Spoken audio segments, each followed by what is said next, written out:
নমস্কাৰ স্বাগতম জনাইছো সকলোকে আৰজিটি অধ্যয়ন ইউটিউব চেনেলটোলৈ আজি এইটো ভিডিঅ'ত এটা ডাউট কুৱেশ্যন সলভ কৰিম আৰু কুৱেশ্যনটো হৈছে how to delete specific page or blank page in MS Word অৰ্থাৎ এমএছ ৱৰ্ডত আমি ব্ল্যাঙ্ক পেজ বা কোনো স্পেচিফিক পেজ আমি কেনেকৈ ডিলিট কৰিব পাৰোঁ পেজ ডিলিট কৰাৰটো কেইবাটাও প্ৰচেছ আছে বাট বেলেগ এটা ট্ৰিকৰ সহায়ত বা শৰ্টকাটৰ সহায়ত বুলি আমি ক'ব পাৰোঁ কেনেকৈনো পেজ আমি ডিলিট কৰিব পাৰোঁ এইটোৱে আমি এইটো ভিডিঅ'ত চাম ওকে তাৰ আগতে আপোনালোকে এই বিষয়ে জানেই জনাব বিচাৰো যিসকলে নেকি নতুন আহিছে ইউটিউব চেনেলটোত বা নতুনকৈ ফাৰ্ষ্ট টাইম ভিডিঅ'টো চাই আছে যদি আপোনালোকে এডিআৰই স্কিল টেষ্টৰ পেপাৰ ল'ব বিচাৰে যি আগন্তুক এক্সাম আহি আছে স্কিল টেষ্টৰ তেতিয়াহ'লে আমাৰ ইয়াত পেপাৰ উপলব্ধ আছে মক পেপাৰ 23টা সেট আপোনালোকে মিনিমাম প্ৰাইস যে ল'ব পাৰিব স্ক্ৰিনত যেটো নাম্বাৰ আছে এই নাম্বাৰটোত আপোনালোকে মেছেজ কৰি যোগাযোগ কৰি ল'ব পাৰিব আদাৰৱাইজ আপোনালোকে পে কৰি এই কিউআৰ কোডত যদি শেয়াৰ কৰে তেতিয়া মক টেষ্টৰ পেপাৰ দি দিয়া হ'ব 23টা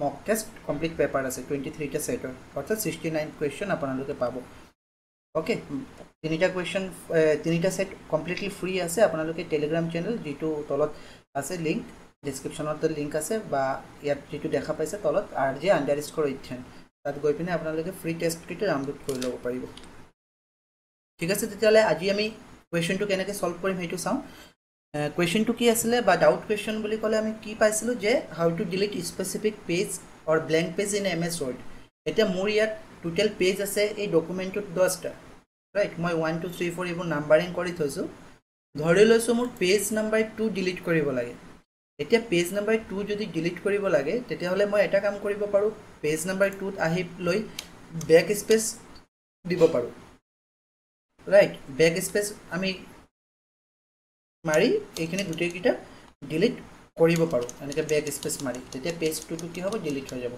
এইটোটো হৈছে এটা প্ৰসেস ঠিক আছে তেনেকে ব্যাক স্পেস মাৰি ডিলিট কৰিব পাৰিম আৰু ইয়াত আপোনালোকে 2 যদিও লিখা ওলাইছে কাৰণ এইটো হেডাৰ ফুটাৰ লোগো আছে গতিকে তেনেকে দেখি পাইছে ওকে ব্যাক স্পেস মাৰি ডিলিট কৰাটো সকলোৱে গম পায় মই এইটো কন্ট্ৰোল Z মাৰি লৈছো এতিয়া ধৰি লৈছো মোৰ 2 নম্বৰ পেজ ডিলিট কৰিব লাগে ব্যাক স্পেস প্ৰেছ নকৰাকে আমি কি কৰিব লাগিব প্ৰথমতে F5 প্ৰেছ কৰিব F5 প্ৰেছ কৰাৰ লগে লগে 2 নম্বৰ পেজ লাগে তো গতিকে 2 টাইপ কৰি গো টু মাৰিব যদি আপুনি নাথাকে কিয় লাগিলে মোৰ কাৰ্সৰটো 9 নম্বৰ পেজত আছে ইয়াত দেখিছে 9 নম্বৰ পেজত আছে মই কন্ট্ৰোল প্ৰেছ কৰিলে যেটো সাৰ্কেল হৈছে 9 নম্বৰ পেজত আছে মোৰ ডিলিট কৰিব লাগে 2 নম্বৰ পেজ আপুনি F5 প্ৰেছ কৰিব F5 প্ৰেছ কৰি 2 ইয়াত লিখিব 2 লিখি গো টু মাৰিব ক্লোজ কৰিব এতিয়া চাব কাৰ্সৰ জাল 2 নম্বৰত আহি গৈছে এইটো 2 নম্বৰ এতিয়া কি কৰিব কন্ট্ৰোল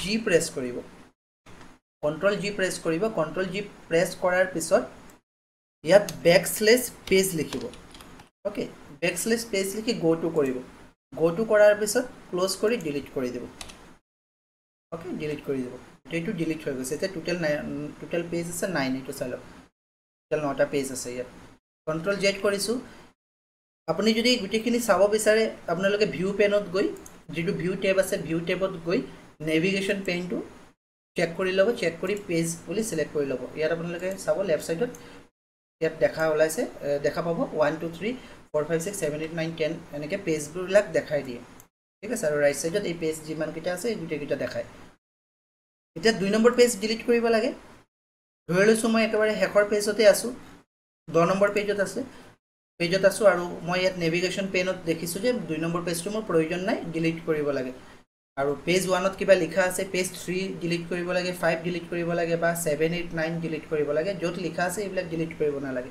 তো প্ৰথমতে মই পেজ টো কেনেকৈ ডিলিট কৰে হেতু এবাৰ দেখালো আকৌ এবাৰ কৈ দিছো লাগিলে মই 10 নম্বৰ পেজতে আছো F5 প্ৰেছ কৰিব F5 প্ৰেছ কৰাৰ পিছত 2 লিখি গো টু কৰিব গো টু কৰাৰ লগে লগে কোড যাব 2 নম্বৰ পেজ এতিয়া কন্ট্ৰোল G প্ৰেছ কৰিব কন্ট্ৰোল G প্ৰেছ কৰাৰ পিছত ব্যাকস্লেশ পেজ লিখিব পেজ লিখি পুনৰ গো টু ক্লিক কৰি ক্লোজ কৰিব গুটেই কন্টেন্ট কিয়া সিলেক্ট হ'ব তাৰ পিছত ডিলিট প্ৰেছ কৰি দিব ডিলিট প্ৰেছ কৰাৰ লগে লগে চাব 2 নম্বৰ পেজ ডিলিট হৈ গল ইয়াত 9 লেকে আছে ইয়াত যদি 2 আছে কিয় আছে কাৰণ মই এটো হেডাৰত এড কৰিছো গটেকে 2 বুলি লিখা ওলাইছে কিন্তু 2 নম্বৰ পেজ ডিলিট হৈ গল যেটো নেকি কন্টেন্ট কিনে আছিল কন্ট্ৰোল Z মাৰি সব এটো পেজ টু বি ডিলিটেড ধৰি লৈছো মই ইয়াত লিখা আছিল এটো ডিলিট কৰিলে গুটেকিটা গুচি গল ওকে এতিয়া ইয়াত চাব লেফট সাইডত চাব আপোনালোকে এইটো 1 নম্বৰ পেজত লিখা আছে, 2 নম্বৰ পেজত লিখা নাই, 3 নম্বৰ পেজত আকৌ লিখা আছে, 4 নম্বৰ লিখা নাই, 5ত লিখা আছে।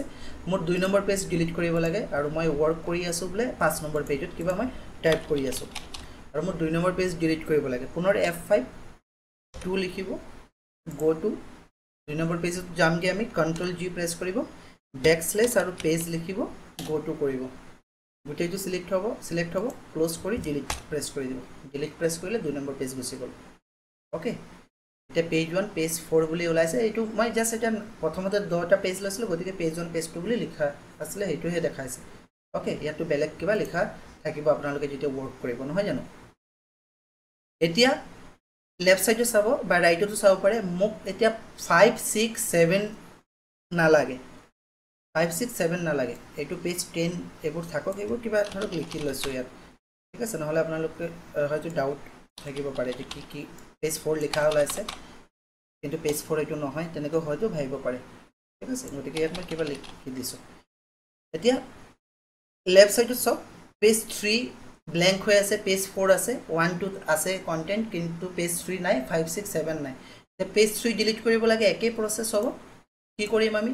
য'তে ক্লিক কৰা থাকিলেও F5 গৈ পিনে আমি G টাইপ কৰি গো টু মাৰিলে হ'ব।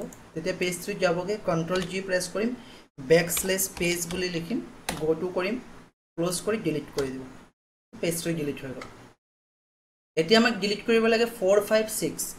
ওকে, 4 5 6 একেলগে ডিলিট কৰিব লাগে। তাৰ কাৰণে আমি কি কৰিম? আমি 4 নম্বৰ পেজত ক্লিক কৰিম। ওকে, ক্লিক কৰিম বা আমি F5 প্ৰেছ কৰি 4 নম্বৰ পেজত যাব পাৰোঁ। কিবৰ্ডত F8 প্ৰেছ কৰিব, মই ইয়াত লিখি দিছোঁ F8। কিবৰ্ডত F8 প্ৰেছ কৰিব। F8 প্ৰেছ কৰিলে আপুনি একো দেখি নাপাব, কিন্তু বেকত এটা কমাণ্ড ৰান হৈ গ'ল। ওকে, গতিকে F8 প্ৰেছ কৰাৰ পিছত কি কৰিব? এতিয়া আপুনি কন্ট্ৰোল G প্ৰেছ কৰিব। কন্ট্ৰোল G প্ৰেছ কৰাৰ পিছত আমাক কোনকেইটা পেজ ডিলিট কৰিব লাগে কৈছিলোঁ? 4 5 6, ৰাইট? আৰু 7 নম্বৰ পেজৰখিনি থাকিব লাগে। আপুনি ইয়াত যদিও 7 নম্বৰ পেজৰখিনি থাকিব লাগে, আপুনি 7 এন্ট্ৰি কৰিব, পুট কৰিব, তাৰপিছত গো টু মাৰিব। ওকে, মই আকৌ কৈছোঁ F8 প্ৰেছ কৰিব। ওকে, এইটো পেজত 4 নম্বৰ পেজত আহি F8 প্ৰেছ কৰিব। F8 প্ৰেছ কৰাৰ লগে লগে কি হ'ব? বেক সাইডত এটা কমাণ্ড ৰান হৈ যাব। তাৰপিছত কন্ট্ৰোল G প্ৰেছ কৰিব আৰু ইয়াত 8 নম্বৰ পেজ লিখি আছে, তো আমাক 6 নম্বৰ ডিলিট কৰিব লাগে, বাট আমি 7 বুলি লিখিম, গো টু প্ৰেছ কৰিম। গো টু ক্লিক কৰাৰ পিছত ক্লোজ কৰিম, ডিলিট কৰি দিম। ডিলিট কৰাৰ পিছত আপোনাৰ চাব 4 5 6 পেজ ডিলিট হৈ গ'ল আৰু 7 নম্বৰহে আছে। ওকে, ইয়াত যদিও 4 5 ওপৰত লিখা ওলাইছে, আপোনালোকে নাভাবিব যে 4 5 থাকি গ'ল, এইটো হেডাৰ হয়, এইকাৰণে ইয়াত লিখা ওলাইছে, ঠিক আছে? মই কন্ট্ৰোল J মাৰি লাগিলে মই পেজ নাম্বাৰকেইটা লিখি লৈছোঁ।